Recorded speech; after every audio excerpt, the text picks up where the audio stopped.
आओ आओ आओ आओ, मैनेजर साहब फोन करेंगे, आपके अकाउंट में सस्पिशियस एक्टिविटी देखी गई है। हचाक से इतना पैसा कहां से आया?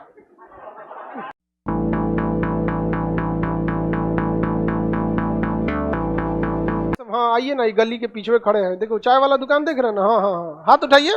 हाँ हाँ हाँ, बस बस बस बस यही है। जितना इंटरनेशनल क्राइम है, इतना सब हो रहा है, सब किस पे हो रहा है? बिटकॉइन पे हो रहा है। और इसके लिए इंटरनेट का एक अलग दुनिया होता है, डार्क वेब।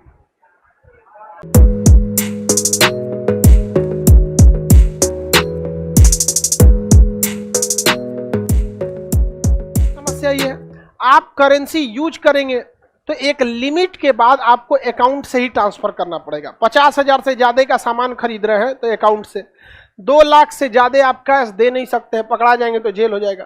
तो आप बड़ा ट्रांजैक्शन से पहले बैंक आप पर क्या रखता है? नजर रखता है, जिस वजह से बहुत झमेला हो जाता है। इसलिए एक बहुत बड़ा दिमाग वाला आदमी था, उसका नाम था सातोशी नाकामोटो। अब वो आदमी है कि औरत किसी को पता नहीं, किस देश का है पता ही नहीं, जिंदा है कि मर गया पता ही नहीं, उसके नाम के अलावा किसी को कुछ नहीं पता। समझा गया कि नहीं आ गया? सातोशी नाकामोटो, वो अपने बारे में किसी को कुछ बताया ही नहीं। उसी को फादर ऑफ क्रिप्टो करेंसी कहा जाता है। तो अब एक चीज तो ध्यान समझ में आ गया, क्रिप्टो मनी नहीं है, करेंसी है। मनी नहीं है, क्या है? करेंसी है, यानी ये भी सिक्योर नहीं है। तो पहला चीज की क्रिप्टो करेंसी सिक्योर नहीं है। कोई भी करेंसी से सिक्योर नहीं है। कोई करेंसी सिक्योर है? जैसे श्रीलंका का रुपया गिर गया नीचे, करेंसी सिक्योर नहीं होता है, मनी सिक्योर होता है। तो क्रिप्टो करेंसी जो है वो कई तरह का। फेसबुक का भी अपना क्रिप्टो करेंसी है, लीरा, लिब्रा करके ऐसे करना है, लीरा बोल दिए क्या? हाँ ऐसे करके लिब्रा एक तो है। पेट्रो है, वेनेजुएला का है। सातोशी नाकामोटो का बिटकॉइन है। ऐसे करके हजारों क्रिप्टो करेंसी है, जिसमें सबसे फेमस क्रिप्टो करेंसी बिटकॉइन। सबसे फेमस क्रिप्टो करेंसी बिटकॉइन है। तो ऐसा नहीं है कि केवल क्रिप्टो करेंसी एक को है, बिटकॉइन क्या है? फेमस है। इस क्रिप्टो करेंसी में होता क्या है कि वो उस पर सेंट्रलाइज नहीं रहता है और ना ही उस पर किसी का कंट्रोल रहता है। अगर हम आपको 1 लाख रुपया भेजते हैं तो आपके अकाउंट में डायरेक्ट नहीं जा सकता है, हमको 1 लाख अपने बैंक में डालना पड़ेगा और वो 1 लाख आपके बैंक में डालना चाहेगा। अगर हम चाहें कि बाद में पता चला कि पैसा गलती से चल गया तो हम अपने बैंक को कहेंगे तो वापस वो खींच लेगा। यानी हमारा पैसा भले हमारा है, हमसे ज्यादा नजर कौन रखा है? बैंक वाला टुकु टुकु नजर रखा है सब। अब बैंक वाला बता देता है इनकम टैक्स को, क्योंकि इनकम टैक्स बैंक से जुड़ा हुआ है कि 10 लाख से ज्यादा का ट्रांजैक्शन होगा तुरंत हमको मैसेज कर देना, ऑटोमेटिक मैसेज चला जाएगा ज्यादा भेज रहा है पैसा। तो हमारी करेंसी कैसी है? सेंट्रलाइज कंट्रोल्ड है, जिससे कि नजर हो जाता है। अब हमको मान के चलिए विदेश से पैसा मंगाना है 50 लाख रुपया, तो सबसे पहले इंडिया में पैसा मंगाने के लिए कौन सा कोड चाहिए? IFSC code. आप विदेश से पैसा लगाने के स्विफ्ट कोड।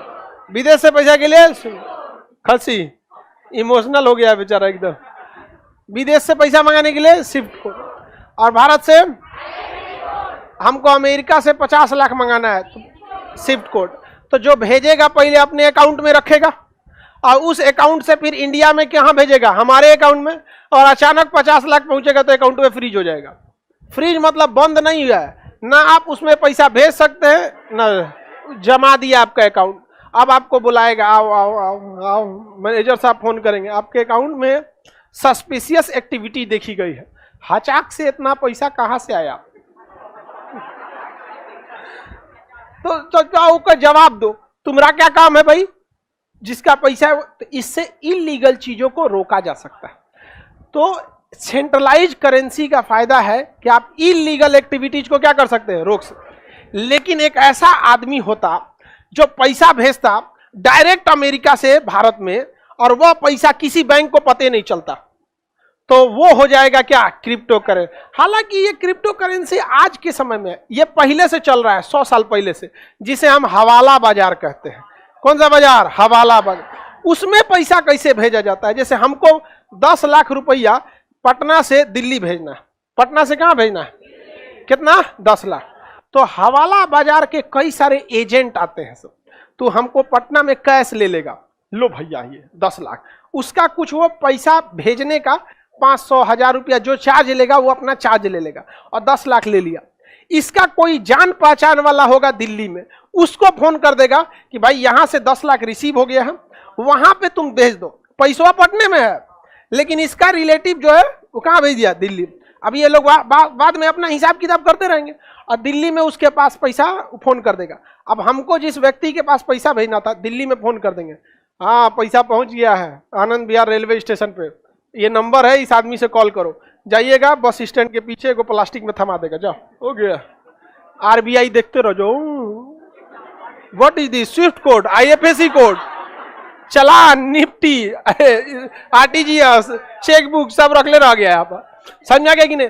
अब देखिए जो एजेंट हमारा पटना से कहाँ भेजा था, दिल्ली, अब उस एजेंट को तो दिल्ली के कई व्यापारी भी पटना भेजे होंगे, तो कहेंगे कि भाई 15 लाख हमारा पटना पहुंचा दो, तो ये पटना वाला एजेंट आके फोन करेगा, ये तोरा 10 लाख हम पहुंचैलो रहियो, वो 10 कटर पीटर हो जाएगा, हम यहाँ से यहाँ भेज देंगे, वो अपना हिसाब कर लेता है सब, और ऐसे ऐसे व्यापार करता है। इसे हम लोग क्या कहते हैं, हुंडी, क्या कहेंगे, हुंडी, समझ में गया। बैंक गायब, पते नहीं है यहाँ पे, निकल गया बैंक, यहाँ पे चिल्लाते रहिए आप, बैंक में झमेला है, 900 का पूरा एजेंट है, सब ट्रेनिंग है, कितना पुलिस को देना है, कितना क्या देना है, सब चीज तो फिक्स रहता है ना, नहीं समझा गया। जिसको यही व्यापार करना है वो मैनेज करना सीख लेगा, नहीं सीख लेगा, करोड़ों का व्यापार यहाँ पे। दाऊद इब्राहिम का नाम सुने, उसका सबसे बड़का बिजनेस यही है, विदेश से पैसा मंगा के इंडिया में, पाकिस्तान में, यूएई में, अरब में शिफ्ट करने में सबसे ज्यादा उसका यही पैसा काम करता है, उसका मेन बिजनेस यही है। आपको हाँ तो बकलवा तो अपराध है ये, हम कहाँ कह रहे हैं अपराध नहीं है, ये तुम अजब आदमी है यार तुम। बताइए कर सर ये तो गलत बात है ना, आपको नहीं लग रहा ये गलत है, तू कह रहा है कि सर ये तो गलत बात है, गलत बात है, तू फोन पे बतियाते रहता है, सही बात है, चलो ध्यान दो आप, आपको समझ में आ रहा है कि नहीं आ रहा, क्या इसमें बैंक काम आया, क्या इसका हिसाब आरबीआई को लगा। ये आदमी ए है, ये पटना पैसा भेजा बी को, यहां से जब भी पैसा भेजा तो कहा जाता है कि इस व्यक्ति को मान के चलिए कितना परसेंट टैक्स लगना है, 30%, तो पहले ही टीडीएस कहता है टैक्स डिटेक्शन एट सोर्स कि तुम 10% हमको अब ये काटे के भेजो उसके पास, और इससे हम बाद में कितना ले लेंगे, 20%। तो इनकम टैक्स दोनों पे नजर रखता है, समझ में आ गया कि नहीं आ गया। आप इधर भेजे तो 10% आपसे ले लिया, इनसे कह दिया अब तुम भागोगे कहां से, क्योंकि ये टीडीएस देते समय तुम्हारा पैन कार्ड आधार कार्ड दे दिया है, तो ये भाग जाएंगे, क्योंकि टीडीएस भरते समय पूछता है किसको दे रहे हैं, नाम, उसका पैन कार्ड, आधार कार्ड, लो ससुरा, ये तो भेजने समय उसको फंसा दिया, तो किसी आदमी को फंसाना है ना बढ़िया से, तो ओकरे नाम पे टीडीएस काट दो। आप काटेंगे कितना, 10%, आउ फंसेगा इधर ही आप, तो आप ऐसे कैसे काट सकते हैं। वो बोल सकता है ना कि भाई जबरदस्ती काट दिया, हमको पता ही नहीं है, लेकिन अगर उसके अकाउंट में पैसा आ गया है तो तो गए काम से, यहाँ पर टीडीएस काट देंगे। तो भाई अगर सोचिए, अगर वो व्यक्ति 1 लाख इधर भेज रहा था, इधर कितना भेज रहा था, 1 लाख, तो इसको 10% यही काटना था, 10% यही काटना था। 10% कौन ले गया, इनकम टैक्स, और फिर इधर पहुंचने के बाद 10% कौन ले जाता है, इनकम टैक्स। यानी ये इधर से निकला कितना, 1 लाख, और यहां पहुंचा कितना, 70,000, फायदा गवर्नमेंट को कितना, 30,000। इसी में घुसा दीजिए हवाला बाजार को, किसे घुसाइए, हवाला बाजार, वो कह गए 30,000 ना, हमारा 21,000 दे दो, हम पहुंचा देंगे आप पे, उसको दीजिए कितना, 1, और फोन करेगा दिल्ली अपने एजेंट को, और वो एजेंट कॉल कर लेंगे सब, हाँ आइए ना, गली के पीछे खड़े हैं, देखो चाय वाला दुकान देख रहे हैं ना, हाँ हाँ हाँ, हाथ उठाइए, हाँ हाँ हाँ, बस बस बस बस यही है, बैग लो जाओ, चल गया। समझ में आ गया कि नहीं आ गया। अब बताओ गवर्नमेंट को चूना लगा दिया सब कि नहीं लगा दे, लेकिन ये कितना देर करिएगा, ये कितना देर करिएगा, बार बार आप फिजिकली जाके आना, ले जाना, पकड़ाने का डर, टाइम का लगना, टाइम लगता है वहां पे, 1-2 दिन लग जाता है वहां। दूसरा अगर भाग गया एजेंटवा तो कुछ नहीं कर पाएंगे। अरे यहां तो कम से कम बैंक नहीं ना भाग सकती है, एजेंटवा को दिए कि 10 लाख दिल्ली पहुंचा देना, अब भाग गया लेके, तो थाना में जाएंगे कि एजेंट को दिए थे, भाग गया तो पहले हमरे पकड़ लेकर चला, आओ तेरा एजेंट को देता है यार, इकोनॉमी की ऐसी तैसी करके रख दिया है एजेंट को। तो यहाँ सबसे बड़ी की गलती होती है, भाग जाते हैं सब। तो ये बहुत पहले से चल रहा था, समझ में आ गया कि नहीं? इसी कंसेप्ट को ऑनलाइन कर दिया बिटकॉइन। सेम इसी कंसेप्ट को ऑनलाइन कौन कर दिया? बिटकॉइन। हम बिटकॉइन किसको दिए पता नहीं किसी को, घूमते रहो आरबीआई,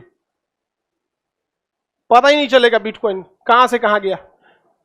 पहले मेन कंसेप्ट समझ में आ गया ना, अभी हम बिटकॉइन पे आएंगे। मेन समझ में आ गया कि नहीं? Government income tax RBI banking site करो, सीधे पैसा का इधर से उधर पहुंचा, हो गया। आप किसी को कोई दिक्कत? आगे बढ़ जाए ना। इसी को ऑनलाइन तरीका से क्या कर दिया? बिटकॉइन। क्या कर दिया? बिटकॉइन। अगर ए ने 1 लाख का बिटकॉइन एको को नहीं मिलेगा, बहुत महंगा हो गया बिटकॉइन। समझ में आ गया? करोड़ में वैल्यू है बिटकॉइन का। हालांकि बिटकॉइन बहुत गिर गया, आधा वैल्यू गिर गया। पहले 48,000 रुपया का, 48,000 डॉलर का एक बिटकॉइन था, अभी 22,000 डॉलर का एक बिटकॉइन हो गया। डॉलर में घाटा लगा है इतना भयानक। $1 अभी 80 रुपया चल रहा है, 78 रुपया, 78 चल रहा है यहाँ पे। तो बिटकॉइन क्या होता है? क्या बिटकॉइन के लिए बैंक की जरूरत है? हाँ नहीं, आरबीआई की जरूरत है। हम किसको भेजें अपना बिटकॉइन, किसको भेजे? दूसरे को कोई बैंक देख पाएगा? नहीं देख पाएगा। अच्छा, हम गलती से बिटकॉइन भेजना चाहिए सुरेश को, अब भेज दिए रमेश को, वापस आएगा? हाँ, भूल जाइए। अब काय के लिए बैंक था ही नहीं बीच में, और उधर कौन है पता नहीं, उसको रिसीव हो गया, बस काम खत्म यहाँ पर। जैसे हम हवाला बाजार से भेजे दिल्ली में पैसा कि आनंद विहार रेलवे स्टेशन पे दे देना किसी को, और दूसरे को थमा दिया और लेके चल गया, क्या दोबारा मिलेगा? खत्म, भूल जाइए यहाँ पे। तो सब अपना कोड तमाता है सब। इसका एक ठो एग्जाम्पल आप पुष्पा मूवी में देखिएगा, एक नोट फाड़ के देता है सब। समझ में आएगी नहीं? आ गया तो नोट फाड़ लेगा सब, तो आधा टुकड़ा इसके पास, आधा टुकड़ा उसके पास, मैच कर गया तो हो गया। आजकल फोन के जमाना में ना वो नहीं लगाया जाता, नोटवा फाड़ा नहीं जाता है। समझ में आ गया कि नहीं आ गया? वो 10 का नोट इधर देखो फोटो खींच के भेज देगा, और वही नंबर का उसके पास भी रह जाएगा। मतलब एक कोई ना कोई मैचिंग रहना चाहिए। अब तो फोन नंबर आ गया है, मैच करने की जरूरत क्या है? फोन नंबर है, बात कर लेना, वो कंफर्म कर लेना, हाँ इन्हीं का आदमी है, दे दो यार। बिटकॉइन में यही है कि आप यहां से पैसा अमेरिका भेजिए, जापान भेजिए, कोई स्विफ्ट कोड की जरूरत नहीं है, कोई आईएफएससी कोड की जरूरत नहीं है, सीधे इसके बिटकॉइन से दूसरे के बिटकॉइन में चला जाएगा। बीच में सरकार मुंह देखते रह जाएगी। समझ में आएगी कि नहीं? अब इसमें सरकार बस एक जगह पकड़ सकती है। कब पकड़ सकती है? समझिए ध्यान से। हम जब 10 लाख रुपए का बिटकॉइन खरीदेंगे तो उसी समय सरकार पकड़ लेगी कि बिटकॉइन जब खरीदेंगे तो अपने अकाउंट से पैसा निकालेंगे और बिटकॉइन बेचने वाली कंपनी को देंगे। तो सरकार को बस इतने पता है कि ये आदमी ने 10 लाख का बिटकॉइन खरीदा था। अभी बताइए 10 लाख की आज हम जमीन खरीद ले तो 1 साल बाद क्या वो जमीन 10 लाख की रहेगी? कोई ना कोई उसका रेट तो बढ़ेगा ही बढ़ेगा, बढ़ेगा कि नहीं? उसी तरह से हमने 10 लाख रुपए का क्या खरीदे? बिटकॉइन। और बिटकॉइन अगर अगले साल वो हो गया 20 लाख का, तो अब 20 लाख का हो गया। नियम के हिसाब से हम कितने का खरीदे? 10 लाख। अब हमको किसी आदमी को 20 लाख रुपया पेमेंट करना है। किसी आदमी को कितना पेमेंट करना है? 20 लाख। तो 20 लाख का पेमेंट करने के लिए हमको अलग से 30% इनकम टैक्स देना पड़ेगा। यानी 20 लाख रुपया पेमेंट और प्लस में 6 लाख रुपया टैक्स। समझ रहे हैं कि नहीं समझ रहे जी? 30% टैक्स नहीं दीजिएगा तो हमको किसी को 20 लाख रुपया क्या देना है? पेमेंट देना है। तो हम यहां से ए ने पेमेंट देना है किसको? बी को। कितना लाख देगा? 20 लाख देगा। तो इस पे कितना परसेंट टैक्स लगेगा? 20%, 30%। यानी टोटल कितना हो गया? 26 लाख। बताइए इसको 20 लाख देने के लिए इसके पास कितना होना चाहिए? 26 लाख। डायरेक्ट 20 लाख दे देगा तो ब्लैक मनी कहलाएगा। टैक्स चोरी कर लिए तो क्या कहलाएगा? अब 20 लाख देने के लिए इसको कितना होना चाहिए? या तो 6 लाख टैक्स ये दे दे, या तो 6 लाख टैक्स ये दे दे। दोनों से गवर्नमेंट को मतलब है कि हमारा 6 लाख आना चाहिए। समझ में आ गया कि नहीं? लेकिन अगर यह ए नामक व्यक्ति 1 साल पहले 10 लाख रुपया में बिटकॉइन खरीदा रहता, उस बिटकॉइन की वैल्यू आज कितनी हो गई रहती? 20 लाख। अब ये अचानक डायरेक्ट इसको कहता बिटकॉइन में लोगे, ये कहेगा हाँ हाँ ले लेंगे, तो इसको भेज दिया कितना? 20 लाख का बिटकॉइन। आरबीआई को पता है, बैंक को खत्म कहानी। इसका बिटकॉइन कट गया, उसका बिटकॉइन रिसीव हो गया, पेमेंट हो गया, जा चल दिए यहाँ पर, पता ही नहीं किसी को। तो क्या बिटकॉइन पे कोई कंट्रोल है? जो पहले हवाला बाजार ऐसे फिजिकली लेके जाते थे, अभी किसमें हो गया है? बिटकॉइन। पहले रिश्वत मांगा जाता था, तुम्हारे लड़का को किडनैप कर लिए 5 लाख पहुंचा दो, अब नहीं, बिटकॉइन पहुंचा दो। किसमें पहुंचा दो? बिटकॉइन। कहेगा बिटकॉइन कैसे पहुंचाना है, तो अपना कोड देगा, जैसे आपका पेटीएम क्यूआर कोड होता है, आपका अकाउंट नंबर होता है, उसी तरह बिटकॉइन नंबर होता है, उससे आप केवल पैसा भेज और रिसीव कर सकते हैं, कोई जानकारी नहीं निकलेगा, उसमें मंगा लेगा बिटकॉइन, आपका छोड़ देगा। तो अब किडनैपिंग लड़का उड़का नहीं, कोई आपका सामान किडनैप, जरूरी चीज किडनैप कर लेता है, जैसे यूट्यूब चैनल, समझ में गया? जिसका भी यूट्यूब चैनल हैक होगा, ये दूसरा बिटकॉइन वाला करता है सब। जितना देखिएगा 90% बिट जो यूट्यूब चैनल हैक होगा, अब यूट्यूब चैनल हैक कर लिया, अब कहेगा बिटकॉइन दो। अब ये बताइए, हम अगर बिटकॉइन ट्रांसफर किए तो किसमें गया, कोई पता कर सकता है? कोई पता नहीं कर सकते किसमें गया, वहां पे फिरौती ले लिया, वहां पर बिटकॉइन पता ही नहीं। तो बिटकॉइन में सबसे अच्छी बात यह है कि वो सेंट्रलाइज कंट्रोल नहीं होती है, और खराब बात यह है कि क्राइम करने के लिए सबसे बेस्ट करेंसी कौन है? बिटकॉइन, मतलब क्रिप्टो करेंसी। कौन सी करेंसी? क्रिप्टो। सबसे फेमस क्रिप्टो करेंसी बिटकॉइन, सबसे फेमस बिटकॉइन है। अच्छा ये बताइए, अगर हमने किसी को भेजा 20 लाख का बिटकॉइन और वो कह रहा है कि नहीं मिला हमको, तब चला गया। सुनिए ध्यान से, पूरी दुनिया में America, Canada, Britain, France, Australia, पूरी दुनिया में हर जगह माइनिंग लगी हुई है, मशीनें लगी हुई है, कंप्यूटर। अगर हम करोड़ों कंप्यूटर लगे हैं, हम एक बिटकॉइन किसी में ट्रांसफर करेंगे ना, तो उन करोड़ों कंप्यूटर में ये सेव हो जाएगा कि इसमें से इसमें पैसा गया है। और तब बिटकॉइन का अठन्नी कोई चोरी नहीं कर सकता, क्योंकि जैसे मान के चले हम आईसीआईसीआई से पैसा एचडीएफसी में भेजे, तो क्या ये पीएनबी को पता चलेगा? नहीं पता चलेगा, नहीं पता चलेगा। लेकिन अगर हम बिटकॉइन में इधर से उधर 1 रुपया करेंगे तो पूरी दुनिया के कंप्यूटर को वो क्या हो जाएगा? पता चल जाएगा। यानी हर इंसान अपने आप में आरबीआई है। आप देख लीजिएगा, खटाखट क्या हुआ है? ट्रांसफर हुआ है यहाँ पर। अब इसको चलाने के लिए, जैसे छोटा सा बैंक चलाने के लिए मैनेजर की जरूरत है, कैशियर की जरूरत है, ये सब पद का नाम है। Manager, deputy manager, cashier, field officer, minor. उसी तरह माइनर होता है क्रिप्टो करेंसी में, क्या होता है? माइनर। माइनिंग करने वाले को, माइनिंग माने खोदने का काम नहीं करता, वो देखता है ट्रांजैक्शन कहां से कहां कितना हुआ। समझ में आ गया कि नहीं आ गया? ट्रांजैक्शन की पूरी देख रेख कौन करता है? माइनिंग करने वाले। कौन करता है? माइनिंग। तो कंप्यूटर होती है। एक ट्रांसफर अगर इंडिया से जापान में हुआ है क्रिप्टो करेंसी से, तो वो ऑस्ट्रेलिया के भी में भी सेव होगा, न्यूजीलैंड में भी होगा, अमेरिका, कनाडा, जर्मनी, हर जगह।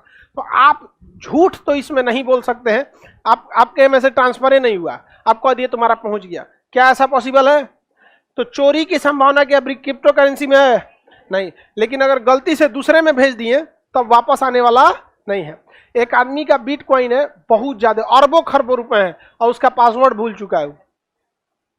3 पासवर्ड की 4 पासवर्ड देता है, और उसका मतलब एक बस चांस बचा हुआ है। और अगर उसका पासवर्ड आ गया तो क्रिप्टो करेंसी में वो राजा हो जाएगा। अरबों खरबों रुपया है। पहले क्रिप्टो करेंसी बहुत सस्ता था, 100 रुपया का, अभी तो करोड़ में मिलता है। 2012-13 में कोई क्रिप्टो करेंसी को, बिटकॉइन को पूछता नहीं था, उसी समय वो 1 लाख बिटकॉइन ले लिया। हाँ, सस्ता मिल रहा था। हाँ, हो जाता है कैश में भी। अब कैश में कौन बेवकूफ बिटकॉइन को कैश में कन्वर्ट कराएगा? ये बताओ ना, बताइए कितना शरीफ इंसान है, कह रहा है कि बिटकॉइन कैश में कराएंगे कि नहीं कराएंगे। अब बिटकॉइन को कैश में कराने के लिए आपको बैंक में भेजना पड़ेगा। अब बैंक से लेंगे तुरंत धरा जाएंगे। यहाँ पे क्या जरूरत है कैश में करने का? यूज कैसे करेंगे? अरे यार, अजब आदमी है इंसान। अपना यूज का 10 से 20 हजार से ज्यादा आदमी अपने पे खर्चा नहीं करता है।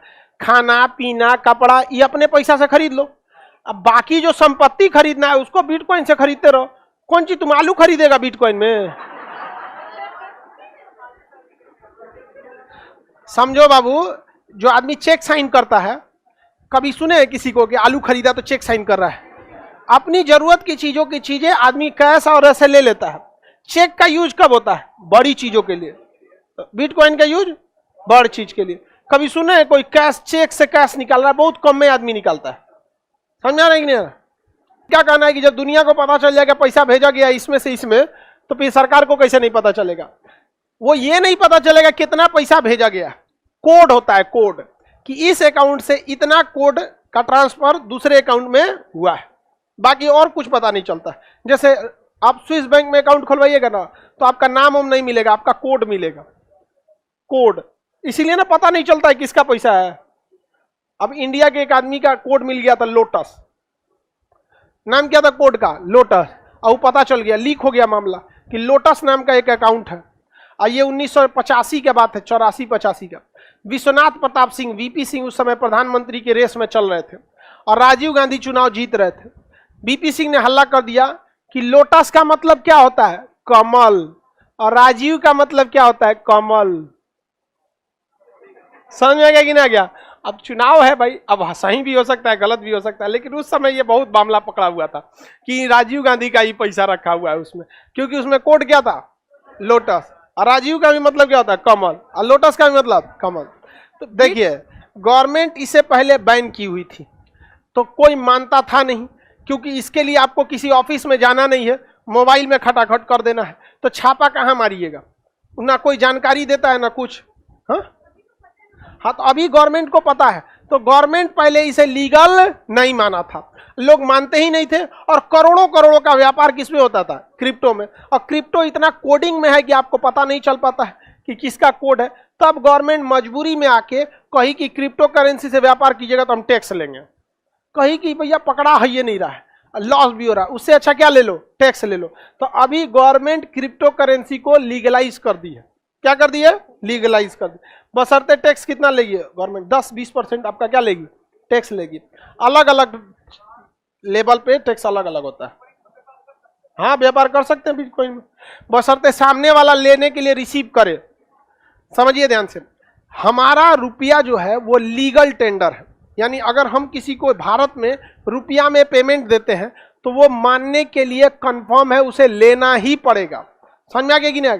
अगर आप किसी को फोन पे कर दें तो मना कर सकता नहीं, आप कहेंगे अकाउंट ट्रांसफर कर दे तो कहेगा नहीं, लेकिन आप कहेंगे कि हम आपको पैसा दें तब वो मना नहीं कर सकता, क्योंकि रुपया क्या है? लीगल टेंडर है। रुपया क्या है? Legal tender. उसी तरह से क्रिप्टो करेंसी लीगल टेंडर नहीं है। आप किसी को बिटकॉइन देना चाहते हैं, क्रिप्टो में देना चाहते हैं, दे सकते हैं, लेकिन सामने वाला रिसीव करने के लिए बाध्य नहीं है, बाध्य नहीं है। तो बताइए, क्रिप्टो करेंसी को लीगल करके सही किया कि गलत है? सही किया है, वो तो चोरी हो ही रहा था, पैसों जा रहा था वहां पर। समझ में आ गया कि नहीं आएगा? सेम जैसे बिहार में दारू वाला सिस्टम है, बिक रहा है, हालांकि पीने वाले की गलती है ये। नेपाल से भी आ जाता है ना। बताइए ध्यान से, बिटकॉइन का ट्रांजैक्शन क्या दिख सकता है? क्या बिटकॉइन के ट्रांजैक्शन की लेन देन का रिकॉर्ड कौन रखता है? माइनर। आप भी माइनिंग का काम कर सकते हैं कि नहीं? कर सकते हैं। माइनिंग के लिए बस आपको एक कोर्स लेना पड़ता है, उसमें जब सही से हो जाइएगा तो आप माइनिंग करने लगिएगा। अच्छा काम कीजिएगा तो इसमें ना सैलरी मिलने वाला है नहीं आपको, अच्छा काम कीजिएगा तो आपको अपने से बिटकॉइन मिलेगा, और नहीं कीजिएगा तो चुपचाप माइनिंग करते रहिए, कोई फायदा होने वाला नहीं है यहाँ पर। अगर हम रूस से, सपोज कीजिए रूस में 10 करोड़ रुपया भेजना चाहते हैं, तो ऐसे भेजेंगे तो पकड़ा जाएंगे कि नहीं? पकड़ा जाएंगे। एक काम करते हैं, तो 10 करोड़ हम बिटकॉइन भेज देंगे तो पकड़ाएंगे नहीं। लेकिन पहली बात ये बताइए कि हम 10 करोड़ का बिटकॉइन खरीदेंगे कैसे? समझिए ध्यान से, छोटे छोटे लोगों से, किसी से 1 लाख का, किसी से 2 लाख का, किसी से 5 लाख का बिटकॉइन खरीदवाएंगे, ताकि जिस पर गवर्नमेंट की नजर न पड़े, गवर्नमेंट की नजर न पड़े। एक के बार 10 करोड़ का खरीद लेंगे तो नजर पड़ जाएगा। अब 5-5 लाख करके आप 1000 आदमी से खरीदवा दीजिए, नजर नहीं पड़ेगा, तो उनसे खरीदवाएंगे। अब जैसे खरीदाएगा उतने भर गवर्नमेंट को क्या रहेगा? पता रहेगा। अब तो खरीदा गया, अब उन सब से कहाँ मंगा लेंगे? अपने पास। अपने पास मंगा लिए, हमारे पास बिटकॉइन 10 भेज दिए कहाँ? रूस में। देखते रहो पुतिन। समझ में आ गया कि नहीं? अमेरिका वालों ने बैन लगा दिया था किस पर? रूस पर, कि रूस पे कोई व्यापार नहीं करेगा, उसकी मुद्रा कोई नहीं लेगा रूबल को। उसे जरा बिटकॉइन लेने लगा। क्या लेने लगा? बिटकॉइन। अमेरिका परेशान हो गया कि बिटकॉइन ही तो और खतरनाक है, इसको और प्रॉफिट होगा। रूस की अर्थव्यवस्था क्या गिर पाई? नहीं गिर पाई। तो क्या क्रिप्टो करेंसी सेंट्रलाइज है? बिटकॉइन खरीदेंगे कैसे? ऑनलाइन आप खरीद सकते हैं, लेकिन जहां ज्यादा खरीदेंगे आप पे सरकार नजर रख लेगी। उसका भी तरीका बताया आपको, इधर उधर से खरीद के मंगा लीजिए अपने पे। आप मंगाने के बाद आप पे नजर रखना पॉसिबल नहीं है। फिर किसका माइनिंग वाइनिंग का काम होता है, पता सब चल जाएगा। देखिए बात समझिए, गवर्नमेंट को नहीं पता चल पाता। जैसे अब कोई आतंकवादी हथियार खरीद रहा है, अब उसको पता है कि हमको ये हथियार का पेमेंट देना है। अब वो हथियार का प्राइस कोई ऐसे तो बर्गर का प्राइस है नहीं कि खुलेआम बिकेगा। लीगल चीजों का ना प्राइस होता है, इलीगल का तो मुंह मांगा होता है। जैसे शराब जहां लीगल है वहां एमआरपी पे मिलता है, अब यार में जोन चीज मांगेगा देना पड़ेगा आपको। अब कोनो को एकदम पीने का एकदम मूड बना लिया है, उससे 500 ज्यादा भी मांगेंगे तो देगा। तो इलीगल चीजों का प्राइस नहीं होता। जो व्यापारी है, जो खरीदार है, अपना इंटरनेट पे दाम फिक्स कर लिए और टैक्स बचाने के लिए पेमेंट किससे कर देंगे? बिटकॉइन। ये बहुत बड़ा चेंज चल रहा है। जितना इंटरनेशनल क्राइम है, इतना सब हो रहा है, सब किस पे हो रहा है? बिटकॉइन पे हो रहा है। और इसके लिए इंटरनेट का एक अलग दुनिया होता है, डार्क वेब। समझ में आ गया कि गूगल का 3 दुनिया। एक नॉर्मल गूगल आप यूज करते हैं, एक इनकॉग्निटो जो आपको बताए थे, देखे थे ना इनकॉग्निटो। यहां पे क्लिक किए, इनकॉग्निटो काला हो गया है। क्या सर्च करेंगे, कोई रिकॉर्ड नहीं बचेगा, कोई रिकॉर्ड नहीं बचेगा, ना हिस्ट्री बचेगा, ना ये पता चलेगा कि किसने किया है। बात समझिए। यहां देखिए, यहां पे अभी क्या लिख रहा है? इनकॉग्निटो।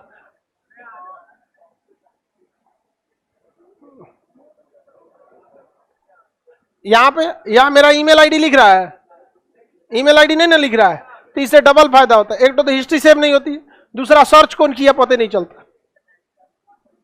भाई यहां ईमेल आईडी ना लिखता है, लिख रहा है ईमेल आईडी नहीं लिख रहा है, यहां पे ईमेल आईडी है नहीं लिखता है उस पर।